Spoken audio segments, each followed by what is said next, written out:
মার্কিন ইতিহাসে সর্বোচ্চ ভোট পেয়ে যুক্তরাষ্ট্রের প্রেসিডেন্ট নির্বাচিত হলেন জো বাইডেন। প্রথম নারী ভাইস প্রেসিডেন্ট কামালা হ্যারিস। বিশ্ব নেতাদের অভিনন্দন। ফলাফল নিয়ে নিশ্চুপ ডোনাল্ড ট্রাম্প, এখনও মেনে নেননি পরাজয়। শান্তিপূর্ণ ক্ষমতা হস্তান্তর নিয়ে শঙ্কা। সরকার চায় কেউ ঋণ নিয়ে নয়, নিজ উদ্যোগী হয়ে আত্মনির্ভরশীল হোক। সমবায় দিবসে প্রধানমন্ত্রী দুর্নীতি কমাতে নারীদের আরো সম্পৃক্ত করার আহ্বান। হাইপোথাইরয়েড সেন্টারের কাছে হার মানল রিজেন্ট জেকেজি। মৃত চিকিৎসকের সই নকল করে বছরের পর বছর দেয়া হচ্ছে ভুয়া রিপোর্ট। ল্যাব সিলগালা।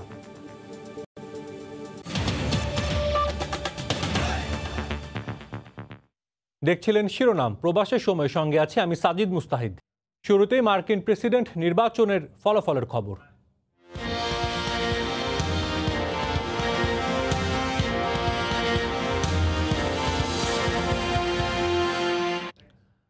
টানা 4 দিনের অপেক্ষা আর নানা ধরনের নাটকীয়তা শেষে জানা গেল মার্কিন প্রেসিডেন্ট নির্বাচনের ফলাফল। ইতিহাসে সর্বোচ্চ ভোট পেয়ে প্রেসিডেন্ট নির্বাচিত হলেন জো বাইডেন। পেনসিলভেনিয়ার 20টি ইলেকটোরাল ভোট তার ঝুলিতে আসার পরই তার হোয়াইট হাউসের চাবি পাওয়া নিশ্চিত হয়। পাশাপাশি যুক্তরাষ্ট্রের প্রথম নারী ভাইস প্রেসিডেন্ট হলেন কামালা হ্যারিস। গণনা জটিলতা শেষে পাওয়া এই ফলে বিজয় উল্লাসে মাতেন ডেমোক্র্যাট সমর্থকরা। বিজয়ের এই উল্লাস আনন্দের। গণনা জটিলতা আর নাটকীয়তার পর ডেমোক্রেট দলীয় জো বাইডেন যুক্তরাষ্ট্রের 46তম প্রেসিডেন্ট নির্বাচিত হওয়ায় আনন্দের সীমা নেই বাইডেন ভক্তদের। প্রেসিডেন্ট নির্বাচিত হতে 270 ভোটের প্রয়োজন হয়। গত দুদিন ধরে বাইডেন 264 আর ডোনাল্ড ট্রাম্প 214 ভোটেই আটকে ছিলেন। পেনসিলভেনিয়ায় ভোট যোগ হওয়ায় জয় ছিনিয়ে নেন বাইডেন, আর তাই হোয়াইট হাউসে প্রবেশের চাবি পেলেন তিনি। আমরা খুবই খুশি, এত খুশি বলে বোঝাতে পারবো না। আমরা যাকে ভোট দিয়েছিলাম তিনি নির্বাচিত হয়েছে, এর থেকে আনন্দের আর কি হতে পারে। মার্কিন ইতিহাসের সর্বোচ্চ ভোট পেয়েছেন জো বাইডেন। এর আগে বারাক ওবামা সর্বোচ্চ ভোট পেলেও তার রেকর্ড ভেঙেছেন বাইডেন। মঙ্গলবার ভোট গ্রহণ হলেও ভোট গণনায় দেরি হচ্ছিল। শুধু মার্কিনদের নয়, কে হচ্ছেন পরবর্তী প্রেসিডেন্ট তা জানতে অপেক্ষার পালা দীর্ঘ হয় পুরো বিশ্বের। অবশেষে জানা গেল বাইডেনই জয়ী। এ খবর পাওয়ার পর বাইডেন এক টুইটার বার্তায় মার্কিনদের ধন্যবাদ জানান দেশের নেতৃত্ব দিতে তাকে বেছে নেওয়ার জন্য। এতে বাইডেন প্রতিশ্রুতি দেন যারা তাকে ভোট দিয়েছেন আর যারা দেননি তিনি তাদের সবারই প্রেসিডেন্ট হবেন। এদিকে মার্কিন ইতিহাসের প্রথম নারী ভাইস প্রেসিডেন্ট কামালা হ্যারিসও এক টুইটে এ জয়ে আনন্দ প্রকাশ করেছেন। এ জয়ের পর বিশ্ব নেতাদের অভিনন্দনে সিক্ত হলেন Biden Harris. Britain, Norway, Belgium, Portugal সহ বিশ্বের বিভিন্ন দেশের সরকার প্রধান তাদের অভিনন্দন জানান। হাফসাতুন্নেসা, সময় সংবাদ। এই বিষয়ে বিস্তারিত জানাতে ক্যালিফোর্নিয়া প্রতিনিধি ও আলোচকদের সঙ্গে নিয়ে ওয়াশিংটন ডিসি থেকে সরাসরি যুক্ত হচ্ছেন সহকর্মী হাসানুজ্জামান সাকি। সরাসরি যাচ্ছে আলোচনায়। সাকি, ডেমোক্র্যাট প্রার্থী জো বাইডেনের জয়ের পর সেখানে উল্লাসের কি অবস্থা দেখছেন এখন? জি, অনেক ধন্যবাদ সাজিদ আপনাকে। আমি এই যুক্তরাষ্ট্রের প্রেসিডেন্ট নির্বাচন নিয়ে সময় সংবাদের যে হেডকোয়ার্টার রাজধানী ওয়াশিংটন ডিসি, সেখান থেকে আপনাকে এবং যুক্তরাষ্ট্রের যারা নাগরিক আছেন সবাইকেই অভিনন্দন জানাচ্ছি। এই অভিনন্দন যুক্তরাষ্ট্রের গণতন্ত্রের বিজয়ের অভিনন্দন। এই অভিনন্দন যে রাজনৈতিক সবচেয়ে বড় যে উৎসব, সেই উৎসবের যে দীর্ঘ একটি প্রক্রিয়ার মধ্য দিয়ে সকালবেলায় প্রেসিডেন্ট জো বাইডেন তিনি এই দেশের 46তম প্রেসিডেন্ট নির্বাচিত হয়েছেন। এই অভিনন্দন, সেই জন্যই এই অভিনন্দন। সবকিছু মিলে আমরা আলোচনা করার জন্য আজকে সময় সংবাদের দর্শকদেরকে সামনে আমরা হাজির হয়েছি। আমরা আপনাদেরকে বলতে চাই যে উল্লাসের কথাটা বলছেন, সেটা তো আর বলার অবকাশ নেই যে উল্লাস কেমন হতে পারে। এই উল্লাসটা হয়তো আরো বেশি মানুষের মধ্যে যাচ্ছে এই জন্য যে যুক্তরাষ্ট্রের প্রেসিডেন্ট নির্বাচন নিয়ে কিন্তু এই প্রথম ভোট গণনা নিয়ে এত দীর্ঘসূত্রিতা হলো। 4টা রাত এক ধরনের উত্তেজনার মধ্য দিয়ে, এক ধরনের অজানা আশঙ্কার মধ্য দিয়ে যুক্তরাষ্ট্রের মানুষ পার করেছে। আপনি জানেন যে আজকে কিন্তু যুক্তরাষ্ট্রের শনিবার, অর্থাৎ আজকে এখানে ছুটির দিন। তো স্বাভাবিকভাবেই সারা রাত ফলাফল নিয়ে দেখে একটু আয়েশি একটা অবস্থায় মুডে একটি ছিলেন যুক্তরাষ্ট্রের মানুষ।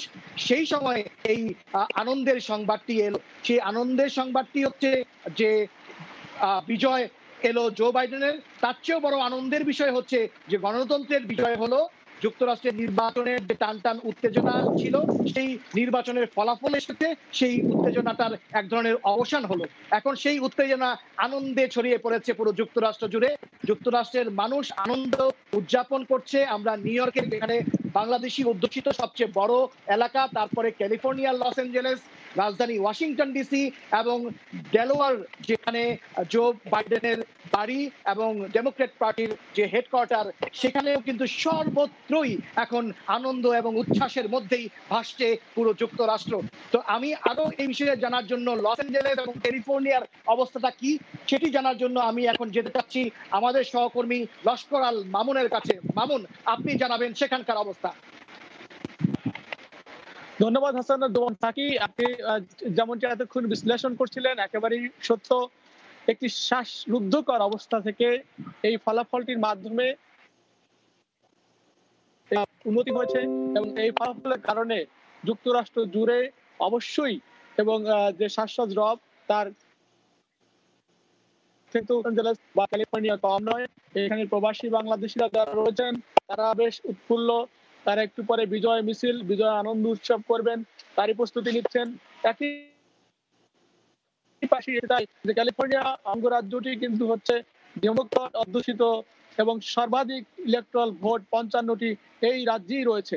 সুতরাং একটি বড় আনন্দের পরিবেশ কিন্তু এই আপনার নিউ ইয়র্কে হচ্ছে, ঠিক তেমনটি কিন্তু এখানেও হবে, পুরো দেশ জুড়েই হবে। তবে আপনার মাধ্যমে আর একটু জানাতে চাই যে ইলেকশন ফলাফলের ফলে রয়েছে যারা ইলেকট্রাল যারা রয়েছে ৫৩৮ জন, তারা কিন্তু এখন একে একে করে স্বাক্ষর করবেন এবং এই ভোটগুলো তখন ২০ রাষ্ট্রপতি ৪৬তম রাষ্ট্রপতি হিসাবে শপথ নেবেন। এই হচ্ছে এখনকার অবস্থা। সাকি, আপনি ওখানকার অবস্থা যদি আমাদেরকে এবং দর্শকদেরকে জানান। জি জি, আপনাকে অসংখ্য ধন্যবাদ। আমি সেটি জানানোর চেষ্টা করছি এখানকার অবস্থা কি। আমাদের সঙ্গে এই সংবাদ বুলেটিনে রয়েছেন দুজন অতিথি। এই দুজনেই যুক্তরাষ্ট্রের রাজনৈতিক ধারাভাষ্যকার। একজন তথ্য প্রযুক্তিবিদ রাসেল সৈয়দ, অন্যজন হচ্ছে উন্নয়ন কর্মী এবং সমাজকর্মী নদী রশিদ। আমি প্রথমেই রাসেল সৈয়দের কাছে যেতে চাচ্ছি, তথ্য প্রযুক্তিবিদ এবং রাজনৈতিক ভাষ্যকার। আপনার কাছে, আপনি এই যে নির্বাচনের যে ফলাফল ঘোষণা হলো এটির সম্পর্কে আপনার তাৎক্ষণিক প্রতিক্রিয়াটা আগে জানবো।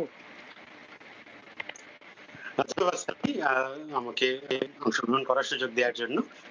প্রথম প্রতিক্রিয়া অবশ্যই যে মানে হাফ ছেড়ে সবাই বেঁচে গেল ৪ দিনের একটা ঘোষণার পরে।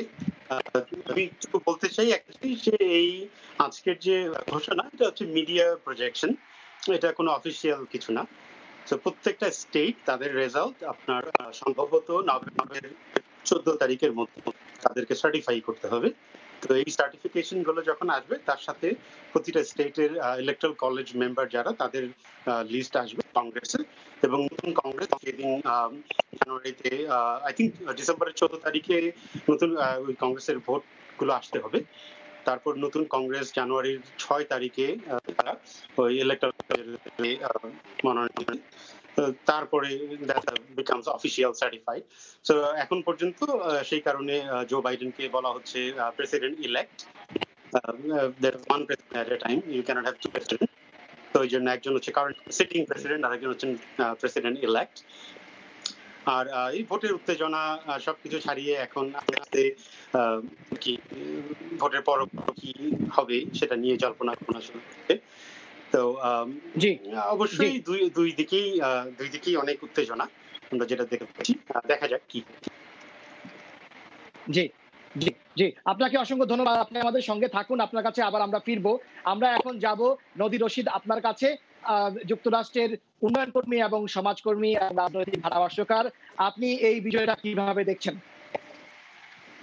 Thank you Shakib, and thank you Somoy TV আমাকে আমন্ত্রণ জানানোর জন্য। এই বিজয়টা আসলে আমেরিকার মানুষের বিজয়, বিকজ আপনারা অলরেডি জানেন যে এই বছর সবচেয়ে বেশি মানুষ, এই প্যান্ডামিকের মধ্যে সবচেয়ে বেশি মানুষ ভোট দিয়েছে। যদিও আমাদের এখনকার প্রেসিডেন্ট ইলেক্ট জো বাইডেন এবং উনি মানে ইতিহাসে আমেরিকার ভোটিং ইতিহাসে সবচেয়ে বেশি পপুলার ভোট পেয়ে 74 মিলিয়ন ভোট পেয়ে এখনো, যদিও ভোট গণনা এখনো শেষ হয়নি, তিনি প্রেসিডেন্ট ইলেক্ট।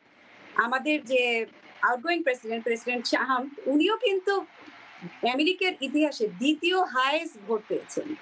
তো যদিও বিজয়টা গণতন্ত্রের, বিজয়টা এবার ডেমোক্রেটদের, বাট বিজয়টা আসলে আমেরিকাবাসী আমাদের সবার। বিকজ এই টান 4 দিনের উত্তেজনা, আমি নিজেই ঠিক মতো ঘুমাইনি, আমার চোখে ব্ল্যাক সার্কেল দেখতে পাচ্ছেন। সো এই উত্তেজনাটার একটা শেষ হলো। আমরা সবাই মিলে এই যে একটা প্রশান্তি নিয়ে আজকে রাতে একটা ভালো ঘুম দিতে পারবো, সেটার জন্যই সবাই হয়তো, plus it's weekend, so it's really great যে ফাইনালি এই টান উত্তেজনার আজকে শেষ। জি, আপনাকে অসংখ্য ধন্যবাদ। আপনি আমাদের সঙ্গে থাকুন, আপনার কাছে আমরা ফিরছি। মামুন, আপনি জানেন যে শুধু যুক্তরাষ্ট্রের অধিবাসী যারা আছেন, নাগরিক আছেন, তারা শুধু নন, পুরো পৃথিবীর মানুষ, পুরো বিশ্বের মানুষের এই গত কয়েকদিনের দৃষ্টি কিন্তু একদিকেই নিবদ্ধ ছিল, সেটি হচ্ছে যুক্তরাষ্ট্রের প্রেসিডেন্ট নির্বাচন। আমি আপনার কাছে সুনির্দিষ্ট একটি প্রশ্ন করতে চাই, সেই সারা পৃথিবীর অংশ হিসেবে, অভিবাসী সমাজ ব্যবস্থার অংশ হিসেবে বাংলাদেশি মানুষ এবং বাংলাদেশের সঙ্গে এই যে যুক্তরাষ্ট্রের প্রেসিডেন্ট নির্বাচনে জো বাইডেনের যে বিজয়, ডেমোক্রেট প্রার্থীর যে বিজয়, সেই বিজয়টা বাংলাদেশিদের জন্য কি সুফল বয়ে আনতে পারে, অভিবাসীদের জন্য কি সুফল বয়ে আনতে পারে? ধন্যবাদ হাসানুজ্জামান সাকি। যেমনটা আপনি বললেন, এতদিন যে প্রেসিডেন্ট ডোনাল্ড ট্রাম্পের শাসন আমলে সব নাগরিকের মধ্যে ছিলেন, তার থেকে কিন্তু প্রবাসী বাংলাদেশিরাও কোনো অংশে কম নয়। আপনার মাধ্যমে জানিয়ে রাখতে চাই, সেটি হচ্ছে যে প্রবাসী বাংলাদেশিরা সাধারণত যারা এখানে নাগরিকত্ব গ্রহণ করেছেন এবং তারা কিন্তু তাদের স্বজনদের, তাদের স্ত্রী, বাবা মা এই দেশে আনার একটা রীতি চালু রয়েছে। সেই জিনিসটি যেটি আপনি এর আগে বলেছিলেন, সেটি কিন্তু বেশ একটা থমকে হয়েছিল, সেটি অনিশ্চয়তার মধ্যে পড়েছিল। অর্থাৎ নাগরিকত্ব এবং তাদের স্বজনদের বিদেশে ভ্রমণ এবং বিভিন্ন ক্যাটাগরি বিদেশি ভিসা, আপনি যদি ধরেন স্টুডেন্ট ভিসা, যে সমস্ত বাংলাদেশি ছাত্ররা বিদেশে পড়াশোনা করার জন্য উচ্চশিক্ষার্থী আসেন, তাদের জন্য কিন্তু একটি এমবার্গো ছিল। আপনি জানেন যে বিভিন্ন যে ইমিগ্রেশন জটিলতা ছিল, সেই মামলাগুলো কিন্তু নিষ্পত্তি হয়নি। আপনার মাধ্যমে জানিয়ে রাখতে চাই যে জো বাইডেন কিন্তু তার নির্বাচনী প্রচারণায় বক্তব্য বলেছেন, তিনি কিন্তু 11 মিলিয়ন মানুষের যে অভিবাসন সমস্যা রয়েছেন সেটি কিন্তু সমাধান তিনি করবেন, সেটি কিন্তু এবং তিনি এটিও বলেছেন যে প্রথম 100 কার্য দিবসের মধ্যে কিন্তু সেটি তিনি করবেন। অর্থাৎ এই যে একটা মানে সকলের জন্য মার্কিন যুক্তরাষ্ট্র যে আবার যাতায়াত থাকবে, পৃথিবীতে কোনো বাধা থাকবে না, কারণ ব্যান ছিল, বিভিন্ন রাষ্ট্রের মুসলমানদেরকে এদেশে আসতে দেওয়া হয়নি, সেই যে একটি ব্যান তিনি করেছিলেন। অর্থাৎ মার্কিন যুক্তরাষ্ট্রের প্রেসিডেন্ট হিসেবে ক্ষমতার অপব্যবহার করে তিনি যে কাজগুলো করেছিলেন, সেইগুলো থেকে কিন্তু মানুষ মুক্তি পাচ্ছে এবং আশা করছেন যে জো বাইডেন সেই সব কাজগুলোকে এক এক করে সমাধান করবে। তার প্রথম 100 কার্য দিবসের মধ্যেই কিন্তু এই অভিবাসন বিষয়টি রেখেছেন। সুতরাং এখানকার মানুষ এবং প্রবাসী বাংলাদেশের আমরা সকলেই সেই দিকটি তাকিয়ে আছি। সাকি। জি জি, অনেক ধন্যবাদ আপনাকে। আমি আবার দুজন অতিথির কাছে চলে যাচ্ছি। আপনারা নিশ্চয়ই ডক্টর আল মামুন আমার সহকর্মীর কথা শুনছিলেন। একই প্রশ্ন যদি আপনাকে রাসেল সৈয়দ জিজ্ঞেস করি যে এই ডেমোক্রেটিক পার্টি বিজয়ের ফলে আমরা জানি যে আমাদের দেশে এখন মুক্তিযুদ্ধের সরকার রয়েছে এবং বাংলাদেশের মুক্তিযুদ্ধে ডেমোক্রেট দলের একটি বড় ভূমিকা ছিল, যদিও পুরো যুক্তরাষ্ট্র কিন্তু রাজনৈতিকভাবে কিন্তু বাংলাদেশের বিরোধিতা করেছিল সেই সময়, মুক্তিযুদ্ধের সময়, কিন্তু ডেমোক্রেট দল কিন্তু বাংলাদেশের পক্ষে ছিল। তো সেই দলের একজন প্রতিনিধি এবং প্রগতিশীল উদারমনা একজন রাজনীতিক প্রেসিডেন্ট হয়েছেন, তাতে করে বাংলাদেশের সঙ্গে দ্বিপাক্ষিক সম্পর্কটা কেমন হবে বলে মনে করছেন আপনি, রাসেল সৈয়দ? এটা একটা খুবই কমপ্লিকেটেড একটা ফরেন পলিসি, তো আসলে অনেক কিছুর উপর নির্ভর করে।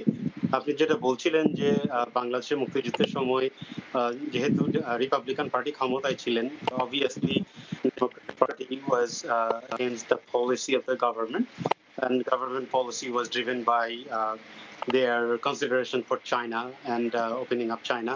So সেগুলো তো অনেক দিনের ব্যাপার। তো এখন গভর্নমেন্ট পলিসি গুলো জো বাইডেনের, সেটা of course is gonna be more আপনার open, towards the world globalization of this. So এটা একটা আমেরিকান পলিটিক্স এর একটা বড় দুটো মেরুকরণ, যে ট্রাম্প যেখানে সবাইকে বলছিলেন যে যেসব আপনি যদি দেখেন যে আমেরিকার রুরাল এরিয়াগুলোতে যে ট্রাম্পের যে জনপ্রিয়তা, তার একটা বড় কারণ যে ট্রাম্পের যে প্রোটেকশনালিস্ট ট্রেড থটস এন্ড পলিসিস, যে আমেরিকান জব পুরোনো গুলোকে আবার সেই আমেরিকান যেটাকে বলে রাস্ট বেল্ট, মরিচা ধরা এরিয়া, পেনসিলভেনিয়া, মিশিগান, উইসকনসিন, ওইসব এরিয়ার যারা গরিব সাদা খেটে খাওয়া মানুষ, তাদের জন্য যে চাকরি বাকরির সুবিধা তাদের দ্বারা যেসব কাজ করতে পারে সেসব কাজের ব্যবস্থা করা, তো ওগুলোই ছিল ডোনাল্ড ট্রাম্পের সবচেয়ে বড় উপহার। বাইডেনের পলিসি যেটা গ্লোবালাইজেশন মোর, সেখানে তারা ক্ষতিগ্রস্ত হবেন এটাই তাদের আশঙ্কা। তো হয়তো দেখা যাবে Joe Biden would be forced to stay away from much globalization. জি, আপনাকে অসংখ্য ধন্যবাদ, আপনি আমাদের সঙ্গে থাকুন। মিনি রশিদ, নদী রশিদ, আপনার কাছে একই প্রশ্ন নিয়ে আসবো যে অভিবাসীদের জন্য কেমন হবে এই সরকার, আগামী যে সরকার আসছে, খুব সংক্ষেপে। অধিবাসীদের জন্য আসলে আমেরিকা তো আসলে যে আমেরিকান ড্রিম কিন্তু শুধু আমেরিকানদের জন্য না, পুরো ওয়ার্ল্ডের অনেক মানুষ এখানে আসে, এবং লেটেস্ট যে পলিসিগুলো ছিল ট্রাম্প সরকারের সেটা ছিল মানে America first, they did not care about rest of the world, America first. ওনার সেই মেক আমেরিকা গ্রেট এগেইন, ওনার যে স্লোগান ছিল, এবং কিপ আমেরিকা গ্রেট এগেইন এবারকার স্লোগান। সো সেটা থেকে আমেরিকা খুব ক্লোজ একটা আচরণে গত 4 বছর চালিয়েছে। তো সেটা আশা করা হচ্ছে এই ক্লোজ মেন্টালিটিটা আবার ওপেন হয়ে যাবে, মোর গ্লোবালাইজেশনের দিকে যাবে, এবং পুরো পৃথিবী যারা আমেরিকান অ্যালাই তাদের থেকেও কিন্তু এবার আমেরিকা এই গত 4 বছরে অনেক তাদের অ্যালাইদের থেকে সরে গিয়েছিল। সো বাট আবার অনেকেই ভাবছিল যে হয়তো বা ট্রাম্প থাকলে তাদের জন্য সুবিধা, তো যারা অতটা অ্যালাইড না but they could have populist যেসব ধরনের লিডার্সরা ছিল, যেমন ইংল্যান্ডের লিডার, সেই ধরনের হয়তো বা সরকারদের জন্য একটু ক্ষতি হতে পারে, বাট ওভারঅল সবার জন্য definitely it is gonna be open up more. জি জি জি, আপনাকে অনেক ধন্যবাদ নদী রশিদ। সাজিদ, আপনি শুনছিলেন সাজিদ মুস্তাহিদ, যে আমরা এখানে সবিস্তারে আলোচনা করার সুযোগ পেয়েছি। বাংলাদেশের সঙ্গে দ্বিপাক্ষিক সম্পর্ক রয়েছে, যুক্তরাষ্ট্রের খুব নিবিড় এবং গভীর সম্পর্ক। যুক্তরাষ্ট্র কিন্তু নানান ইস্যুতে এখন বাংলাদেশকে খুব গুরুত্বপূর্ণ মনে করছে, তবুও নানান ইস্যুতে কিন্তু যেমন বাণিজ্য সম্পর্ক, সেই বাণিজ্যের ঘাটতি রয়েছে। দীর্ঘদিন যাবৎ বাংলাদেশ চাচ্ছে যে জিএসপি সুবিধা, যুক্তরাষ্ট্রের জিএসপি সুবিধা চাচ্ছে, সেটি হচ্ছে না। তো নানান কারণেই অভিবাসী বান্ধব এই ডেমোক্রেট দল, অভিবাসী বান্ধব এই যে নতুন প্রেসিডেন্ট ইলেক্ট জো বাইডেন, তিনি ক্ষমতায় আসার পরে বাংলাদেশ এবং অভিবাসী তারা একটি বড় সুযোগ পাবে বলে আমরা সবাই মনে করছি। লস্কর আল মামুন আমাদের ক্যালিফোর্নিয়ার লস অ্যাঞ্জেলেস থেকে প্রতিনিধি যোগ দিয়েছেন আমাদের সঙ্গে। আজকের এই সংবাদ বুলেটিনে বিশেষ দুজন অতিথি ছিলেন রাসেল সৈয়দ, তথ্য প্রযুক্তিবিদ, এবং ছিলেন নদী রশিদ, রাজনৈতিক ধারাভাষ্যকার এবং উন্নয়ন এবং সমাজকর্মী। আপনাদের সবাইকে ধন্যবাদ জানিয়ে আমি এখন স্টুডিওতে ফিরে যাচ্ছি। সাজিদ মুস্তাহিদ, আপনার কাছে। তাকে আপনাকেও ধন্যবাদ, আপনি এবং আসলে লস্কর আর মামুন দুজনকে ধন্যবাদ জানাতে চাই। আপনারা কিন্তু এই নির্বাচনের, যুক্তরাষ্ট্র প্রেসিডেন্ট নির্বাচনের শুরু থেকেই আমাদের পুরো যুক্তরাষ্ট্র জুড়ে ঘুরেছেন এবং খবর সংগ্রহ করেছেন, আপ টু ডেট রেখেছেন আমাদেরকে, এবং শেষ পর্যন্ত আজকে কিন্তু যখন ফলাফল বেসরকারিভাবে যখন ফলাফল পাওয়া গেছে তখনও কিন্তু আপনারা আমাদের সঙ্গে যুক্ত হয়েছেন। এবং একই সঙ্গে যে দুইজন অতিথি ছিলেন রাসেল সৈয়দ এবং নদী রশিদ, তাদেরকেও ধন্যবাদ জানাচ্ছি আমাদের সঙ্গে যুক্ত হওয়ার জন্য। কেউ ঋণ নির্ভর না হয়ে নিজস্ব উদ্যোগ বাস্তবায়নের মাধ্যমে আত্মনির্ভরশীল হবে, সরকার এমনটাই চায় উল্লেখ করে প্রধানমন্ত্রী শেখ হাসিনা বলেছেন, সমবায়ের মাধ্যমে নারীদের আরও সম্পৃক্ত করতে হবে।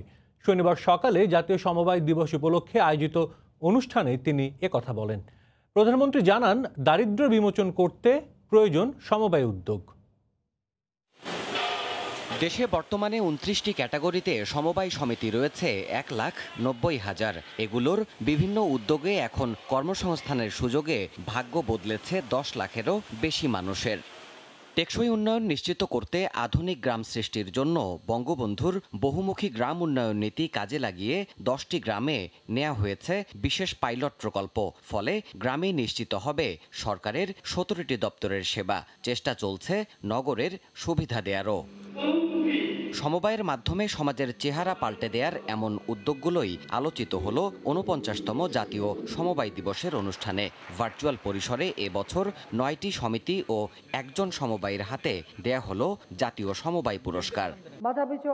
প্রধানমন্ত্রী শেখ হাসিনা বলেন, সমবায়ের উন্মেষ ঘটাতে পারলে ত্বরান্বিত হবে দারিদ্র্য বিমোচন।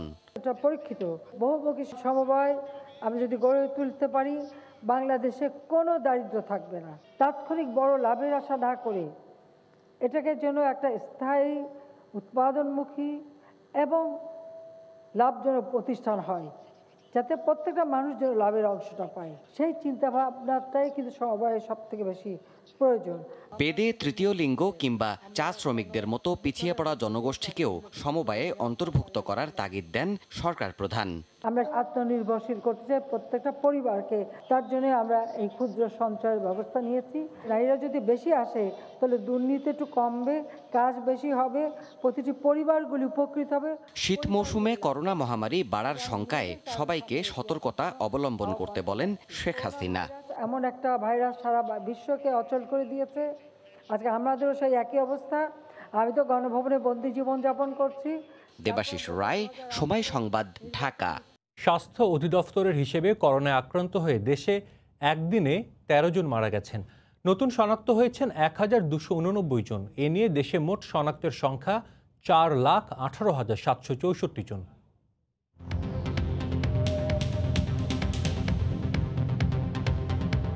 দেশে একদিনে নমুনা পরীক্ষা করা হয়েছে ১১,৪১৯ জনের। এ পর্যন্ত মোট নমুনা পরীক্ষা করা হয়েছে ২৪,২৯,৮৪২ জনের। ২৪ ঘন্টায় নতুন শনাক্ত হয়েছেন ১,২৮৯ জন। এ নিয়ে দেশে মোট রোগীর সংখ্যা দাঁড়ালো ৪,১৮,৭৬৪ জন। ২৪ ঘন্টায় মারা গেছেন ১৩ জন। এ পর্যন্ত করোনা আক্রান্ত হয়ে মারা গেলেন ৬,০৪৯ জন। করোনা থেকে ২৪ ঘন্টায় সুস্থ হয়েছেন ১,৫৪১ জন। এ পর্যন্ত সুস্থ হয়েছেন ৩,৩৬,৫৬৮ জন। রাজধানীর শ্যামলীতে হাইপোথাইরয়েড সেন্টারের কাছে হার মানল রিজেন্ট জেকেজি, যেখান থেকে মৃত চিকিৎসকের নামে সই দিয়ে মাসের পর মাস রোগীদের দেয়া হতো ভুয়া রিপোর্ট। ১০ বছর ধরে থাইরয়েড, হ্যাপাটাইটিসের মতো পরীক্ষার ল্যাব পরিচালনা করলেও সক্ষমতা নেই বললেই চলে। সেখানে র্যাবের অভিযানে বেরিয়ে আসে অনিয়মের এ ভয়াবহ চিত্র। এ যেন হার মানিয়েছে রিজেন্ট কিংবা জেকেজিকেও। ১০ বছর ধরে ল্যাব পরিচালনা করছে হাইপোথাইরয়েড সেন্টার। থাইরয়েডের নানা রিপোর্ট সহ হেপাটাইটিস, ব্লাড কালচার সহ চলতো নানা পরীক্ষা, অথচ সেই ল্যাবের এমন বেহাল দশা। এই হচ্ছে হাইপোথাইরয়েড সেন্টারের একদম মূল ল্যাব। এই ল্যাবে যে কি পরিমাণ টেস্টের রিপোর্ট দেওয়া হয় সেটি তো আমরা দেখেছি, কিন্তু টেস্ট করা হয় কেবলমাত্র এই যে এখানে মিলেছে কেবলমাত্র 2টি মাইক্রোস্কোপ এবং এভাবে ফেলে রাখা বেশ কিছু স্যাম্পল আর একটি নষ্ট ফ্রিজ, যার মধ্যে বিভিন্ন ধরনের টেস্টের উপকরণ সাজানো আছে। আর রিপোর্ট দিতে ব্যবহার করা হতো নামী চিকিৎসকের নাম। সবশেষ অধ্যাপক মনিরুজ্জামানের স্বাক্ষরে অক্টোবরে রিপোর্ট দেওয়া হলেও এই চিকিৎসক করোনায় প্রাণ হারান মে মাসের প্রথম সপ্তাহে। কর্মচারীরা বলছেন ২-১টা টেস্ট করা হলেও বাকিগুলো দেওয়া হতো অনুমান করে। সব হতো না, কিছু কিছু টেস্ট হতো। তারপর আমি প্রত্যেকটা জেলা প্রিন্ট করতাম, মানে যে যে জেলা, যেসে লক্ষ্মীপুর, যশোর, খুলনা থেকে প্রিন্ট করে আমি বুকিং দিতাম। রিপোর্ট করে উনি বলতো যে এই পয়েন্টটা তুমি বসাই দাও, এটাই, আর আমি ওটা বসাতাম। জি,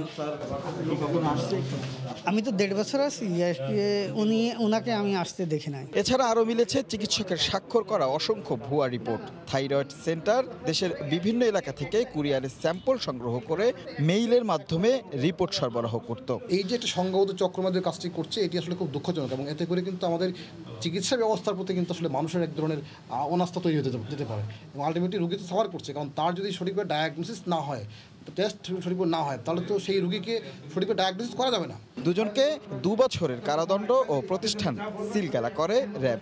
পাশাপাশি খোঁজা হচ্ছে মালিক বাকেরকে। রাশেদ লিমন, সময় সংবাদ, ঢাকা। ঢাকা উত্তর সিটি কর্পোরেশনে এডিস বিরোধী বিশেষ চিরুনি অভিযানে নির্মাণাধীন ভবনে মিলেছে এডিসের লার্ভার ভয়াবহ চিত্র। তবে আগের থেকে ইতিবাচক পরিবর্তন চোখে পড়েছে আবাসিক ভবনগুলোর ক্ষেত্রে। অভিযানে লার্ভা ও মশার বংশবিস্তারের অনুকূল পরিবেশ পাওয়ায় বেশ কয়েকটি প্রতিষ্ঠানকে অর্থদণ্ড দিয়েছেন ভ্রাম্যমাণ আদালত। পুরো ফ্লোরময় উপচে পড়া পানি। অসচেতন ভবন কর্তৃপক্ষ বসে থাকলেও জমে থাকা পানিতে ডিম ছাড়তে কার্পণ্য করেনি এডিস। ফলাফল সর্বত্র লার্ভার রাজত্ব। ঢাকা উত্তর সিটির এডিস বিরোধী বিশেষ চিরুনি অভিযানের পঞ্চম দিনে রাজধানীর বনশ্রী এলাকায় মেলে এমন চরম হতাশাজনক চিত্র। প্রায় প্রতিটি নির্মাণাধীন ভবনেই মেলে এডিসের রাজত্ব। কীটনাশক ছিটানো হয়, তারপরও কেন হয়েছে এদিকে তো একটু চিপা ছিল চিপা জায়গার কারণে হয়তো হয়েছে, এই দিকে খেয়াল করছে না হয়তো। এই অপরাধে আপনার দোষ স্বীকারের ভিত্তিতে আপনার 10,000 টাকা জরিমানা, অনাদায়ে 7 দিনের বিনাশ্রম কারাদণ্ড। প্রতিটি ওয়ার্ডকে 10টি সেক্টর এবং প্রতিটি সেক্টরকে 10টি সাব সেক্টরে ভাগ করে উত্তরের 54টি ওয়ার্ডে একযোগে চলে অভিযান। তবে অন্য সময়ের থেকে আবাসিক ভবনে অপেক্ষাকৃত কম লার্ভা মেলায় সন্তোষ প্রকাশ করে কর্তৃপক্ষ। পঞ্চম দফায় এসে আমরা পরিমাণটা অনেক কম, তো বিশেষ করে নির্মাণাধীন ভবনে আমরা বেশি পাচ্ছি। এটা আগেও ছিল। অসচেতনতার বাই প্রোডাক্ট হলো এই মশা। আমরা যদি সবাই সচেতন হই, সবাই যদি আমাদের ময়লা আবর্জনাগুলি জায়গা মতো ফেলি, যত্রতত্র না ফেলি, বাসা এবং বাসার আশপাশে আমরা যদি পানি জমতে না দেই, 3 দিনের বেশি আমরা কোথাও যদি পানি জমতে না দেই, তাহলে এডিস কিউলেক্স কোনো রকম মশাই হবে না। গত 2 নভেম্বর থেকে উত্তর সিটিতে শুরু হওয়া এডিস বিরোধী অভিযান চলবে 12 নভেম্বর পর্যন্ত। রাশেদ বাপ্পি, সময় সংবাদ, ঢাকা। মোবাইল ও ইলেকট্রনিক্স ডিভাইসে অতিমাত্রায় আসক্ত হয়ে পড়ছে শিশুরা। মোবাইল ফোনের বিকিরণের কারণে অন্ধত্ব সহ চোখে ভয়াবহ সমস্যা সৃষ্টি হচ্ছে তাদের। বিশেষজ্ঞরা বলছেন, মাত্রাতিরিক্ত মোবাইল ফোন ব্যবহারে বাধাগ্রস্ত হচ্ছে শিশুদের মানসিক ও শারীরিক বিকাশও। নূর জামাল আতিকের ক্যামেরায় শফিকুল আলমের রিপোর্ট। তথ্য প্রযুক্তির এই যুগে বাস্তবিক জগতের চেয়ে ভার্চুয়াল জগতের প্রতি আসক্তি বাড়ছে শিশুদের। ঘন্টার পর ঘন্টা এভাবে বুঁদ হয়ে থাকে অ্যান্ড্রয়েড মোবাইল ও ইলেকট্রনিক্স ডিভাইসে। একসময় রূপকথার গল্প শুনিয়ে শিশুদের খাওয়ানো কিংবা ঘুম পাড়ানো হতো, কিন্তু এখন মোবাইলে কার্টুন কিংবা গেমস দেখিয়ে। খাওয়ার সময় দেখি, তারপর ঘুমানোর সময় দেখি, এগুলো আমার খুব ভালো লাগে, এই জন্য আমি মোবাইল দেখি। খাওয়ার সময় মোবাইল দেখতে ভালো লাগে আমার, ঘুমানোর সময় মোবাইল দেখতে ভালো লাগে। সকালটা শুরু হয়ে ওদের মোবাইল দিয়ে আমি কোনোভাবে এটা কন্ট্রোল করতে পারতেছি না। চট্টগ্রাম মেডিকেলে চোখের সমস্যা নিয়ে আসা রোগীদের 30% শিশু। অতিমাত্রায় মোবাইলের প্রতি আসক্তিতে মাথা ব্যথা ও পানি পড়া সহ চোখে দেখা দিচ্ছে নানা উপসর্গ। চোখের পাতা ফেলি, এই চোখের পাতা ফেলার মধ্যেও কিন্তু আমাদের একটা চোখের উপকার হয়, আমাদের চোখটা ভিজে যায়, চোখের উপরি ভাগটা, যাতে চোখটা ড্রাই হয়ে না যায়। অনেকক্ষণ ধরে স্ক্রিনে তাকিয়ে থাকার কারণে যেটা হয় যে আমাদের ব্লিঙ্কিং রেটটা কমে যায়। চক্ষু বিশেষজ্ঞরা বলছেন, মাদকের চেয়ে ক্ষতিকর মোবাইল নির্ভরতার কারণে শিশুরা বিচ্ছিন্ন হয়ে পড়ছে বাস্তবিক জগৎ থেকে। খাওয়াটা হয়তো খাচ্ছে সে, কিন্তু সঠিকভাবে যে খাবারটা হজম হওয়ার জন্য যে পাচক রস বা অন্যান্য জিনিসের যে দরকার, সেটা সিক্রেশনটা অনেক কম হচ্ছে, ফলে বাচ্চাগুলো অপুষ্টিতেও ভুগে। শিশুদের উপর ইউনিসেফের গবেষণা বলছে, দেশে মোবাইল ব্যবহারকারীর প্রতি 3 জনের 1 জন শিশু। খাওয়ানো কিংবা শান্ত করতে শিশুদের হাতে এভাবে তুলে দেওয়া হচ্ছে অ্যান্ড্রয়েড মোবাইল। এতে করে আসক্তি হয়ে সৃষ্টি হচ্ছে চোখে নানা সমস্যা। এ অবস্থায় বিশেষজ্ঞরা বলছেন, শিশুদের এই ধ্বংসের হাত থেকে রক্ষা করতে হলে প্রথমে আগে সতর্ক হতে হবে অভিভাবকদের। শফিকুল আলম, সময় সংবাদ, চট্টগ্রাম। নদীর মিঠা পানিতে ডিম ছেড়ে মা ইলিশ গভীর সাগরে ফিরে গেছে, তাই মেঘনায় জেলেদের জালে তেমন ইলিশ ধরা পড়ছে না, এমনটাই মনে করছেন ব্যবসায়ীরা। এতে চাঁদপুরের পাইকারি বাজারে ইলিশ মাছের সরবরাহ কিছুটা কমেছে, তবে দাম এখনও ক্রেতাদের নাগালেই রয়েছে। ফারুক আহমেদের তথ্য ও নাইমুল ইসলামের নীরবের ছবিতে রিপোর্ট। চাঁদপুরের পাইকারি ইলিশের বাজার বড় স্টেশন মাছঘাট। 22 দিনের মা ইলিশ সংরক্ষণের পর গত বৃহস্পতি ও শুক্রবার পর্যন্ত ইলিশের সরবরাহ ছিল ভালোই, কিন্তু শনিবারের মাছের সরবরাহ কিছুটা কমেছে। ব্যবসায়ীদের মতে, ডিম ছেড়ে মা ইলিশ গভীর সাগরে ফিরে যাওয়ায় নদীতে ইলিশের বিচরণ কম, তাই জেলেদের জালেও ধরা পড়ছে না। প্রথম দিন আর দ্বিতীয় দিন যেই মাছ ছিল পরিমাণ একটু বেশি ছিল, আজকে তৃতীয় দিনে আইসা আমাদের ঘাটে কোনো ইলিশ মাছ খুবই কম দেখা যাচ্ছে। ডিম ছেড়ে মা ইলিশ সাগরে চলে গেছে, এই জন্য আমাদের মিঠা নদীতে মাছটা কম। ইলিশের সরবরাহ কমলেও দরদাম এখনো ক্রেতাদের নাগালের মধ্যেই রয়েছে। সরকার নিষেধাজ্ঞা উঠে যাওয়ার পরে মাছটা যেহেতু বাজারে আসছে, তো কম দামে এখন ছাড়তেছে, আমরা কাস্টমার কম দামে কিনে মোটামুটি ভালোভাবে নিতে পারতেছি আর কি। সিজনে যেটা 800-900 টাকা যাইতো এখন ওই মাছটা 700-650 টাকা এরকম যাচ্ছে। আমদানি মোটামুটি অত বেশি না, গতবারের তুলনায় একটু কম। বর্তমানে আসলে চেষ্টা করতেছি ঘুরে দাঁড়ানোর, কিন্তু ওইভাবে আশা স্বরূপ আমরা মাছ পাইতেছি না। বাজারে বড় আকারের প্রতিমন ইলিশ বিক্রি হচ্ছে 26,000 টাকায়, আর আকার ভেদে তার চেয়ে ছোট প্রতিমন দর হাঁকা হচ্ছে 12,000 থেকে 22,000 টাকা পর্যন্ত। সময় সংবাদ, চাঁদপুর। শুধু মাথাপিছু আয় নয়, ভারতীয় রুপিকেও পেছনে ফেলতে যাচ্ছে বাংলাদেশ। এরই মধ্যে সামাজিক অনেক সূচকে ভারতের চেয়ে গিয়েছে বাংলাদেশ। IMF-এর বৈশ্বিক প্রতিবেদনে যেমন আত্মতুষ্টি আছে, তেমনি অর্থনীতির ভিত আরও মজবুত করতে সুবিন্যস্ত পরিকল্পনা আছে সরকারের। এমন মন্তব্য করেছেন পরিকল্পনা কমিশনের সচিব। সানবির রুপলের রিপোর্ট। বিশ্বের পঞ্চম বৃহত্তর অর্থনীতির দেশ, প্রায় 130 কোটি মানুষের ভারত, আর 16 কোটির বাংলাদেশের অবস্থান 43তম। প্রায় $3 ট্রিলিয়ন বিপরীতে $280 বিলিয়ন বাংলাদেশ। আকারের এমন পরিসংখ্যানে মনে হতে পারে হাতির সঙ্গে কচ্ছপের তুলনা। না, তুলনাটা অর্থনীতির উন্নয়ন আর টেকসই সমৃদ্ধির। করোনার থাবায় যখন গোটা বিশ্ব নাস্তানবুদ, তখন ঝুঁকি নিয়েই মাথা উঁচু করে লড়েছে বাংলাদেশ। ফলাফল IMF-এর প্রতিবেদনে উঠে এসেছে, চলতি বছরে মাথাপিছু আয়ে ভারতকে $11 পেছনে ফেলবে বাংলাদেশ। মাত্র 26টি দেশ ধনাত্মক প্রবৃদ্ধি অর্জন করতে পারবে, তার মধ্যে বাংলাদেশ অন্যতম। অবশ্যই তৃপ্ত, বাট তৃপ্ততার সঙ্গে আমরা সতর্ক আছি চ্যালেঞ্জ সম্পর্কে। প্রত্যেকটি ক্ষেত্রে, প্রত্যেকটি খাতে আমাদের সুনির্দিষ্ট পরিকল্পনা আছে, কৌশল আছে। আশা করছি যদি এইভাবে আর কোনো দুর্যোগ না আসে, আমাদের টাকা মান বেড়ে যাবে ভারতের চেয়ে।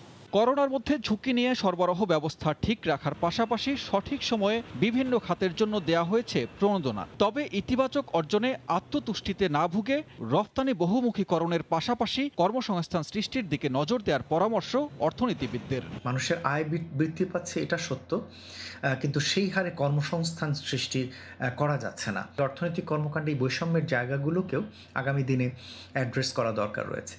একই সাথে দেখা দরকার যে অর্থনৈতিক কর্মকাণ্ডের যে বৈচিত্র্যায়ন, সেই জায়গায় উৎপাদন বৃদ্ধির চেষ্টা করা।